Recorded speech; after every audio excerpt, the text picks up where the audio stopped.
Naalala mo to dyan? So, dito kayo nag-ihaw noon ng isda na malaki. Dito kayo nag-ihaw ng isda na malaki. Buhay pa si mama mo. Doon tayo nakaupa. Yun, oh. Yun, doon tayo nag-uupa noon. Yan.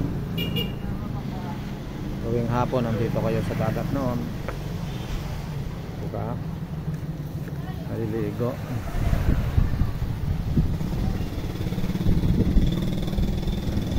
Masarap lang talaga gunitain yung mga alaala na nangyari sa buhay natin noon.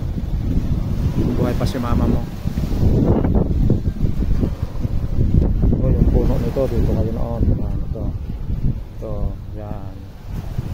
Dito tayo noon nag-ano. Inom tayo dito noon eh.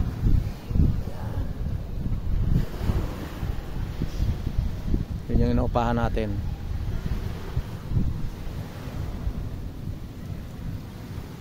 Buhay talaga anak, may waga.